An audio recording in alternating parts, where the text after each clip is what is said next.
I mean, it's madness. It's absolute madness. Thank you.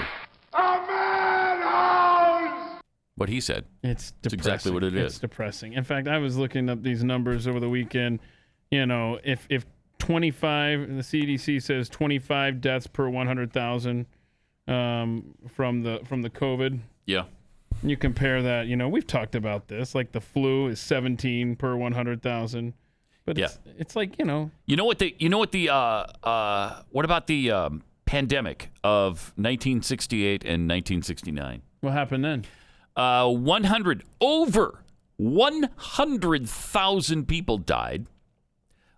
That's in the United States alone. Over 100,000. They're not even sure. Might have been 150,000. 100 to 150,000 people died. Over 1 million died worldwide. Nothing closed down. No restaurants shut. No bars. We didn't stop sporting events. They played in 1968. They played in 1969. They had Woodstock, for the love of heaven, in 1969. Woodstock with 500,000 naked people. Not one of them wearing a mask. Herd immunity. Ever heard of the Hong Kong flu? That's what was spreading across the country in 68 and 69. And the death rate for H3N2 is what this was, the Hong Kong flu. H3N2. The death rate was higher than the death rate for COVID-19. Jeez.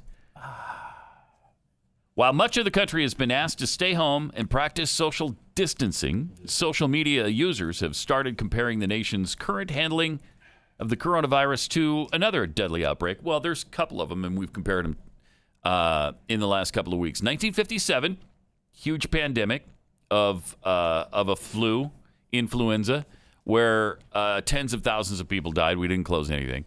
And now 68 and 69 with the Hong Kong flu, which was even worse, and we closed down nothing. A post by the American Institute for Economic Research claims businesses were still operating during the 68 flu, and large events like Woodstock, obviously, took place with, this says over 60,000. Yeah, like 500,000, that's over 60,000. Yeah. So 9 times over 60,000. Nothing closed. Schools were open. All businesses stayed open. You could go to the movies. You could go to bars and restaurants. The Post goes on to say that the stock market did not crash, no stay-at-home orders were enforced, and no legislation was passed. Now, why did it happen like this? I found this kind of interesting because their point was, in 1968, if you were 40-some years old, you were a parent, you probably served in World War II. And maybe you had a little brother or a nephew or something that served in Korea.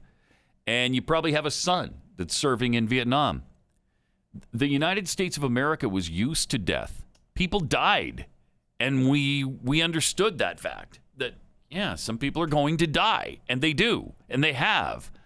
Now, though, we're so conditioned and we're so not used to a lot of Americans dying that we're willing to shut up our whole society over it if it can prevent any death.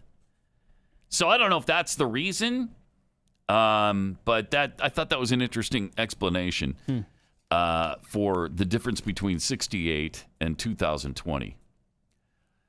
People had already developed immunity against the pandemic as well after going through all these different flus. And so that was a little bit different as well. But the Woodstock Festival in 1969 did occur amid a global pandemic. Jeez. I mean, when you think of that. There might have been some other things flying around that camp other than the flu. Yeah, no kidding. A little syphilis, gonorrhea. The concept of social distancing certainly wasn't accepted or practiced at all. Lawmakers also didn't face public pressure to slow the virus as the nation's attention was focused elsewhere. Like getting to the moon. getting to the moon. Right. We had just done that, actually, a month or two before that. So I don't know. It's just a different country now. It's just a different mindset now. Did everyone wear masks everywhere back then, Nope. too? Nobody was wearing masks. Oh, by the way, speaking of the masks, we've been talking about, Pastor Sam tweeted out this morning something that said, if masks work, then why didn't we just give masks to prisoners instead of releasing them into the world? Right. Ta-da! Here's a mask and here's some gloves. Stay put. Wear them and shut up. Thank you. Okay. Wow.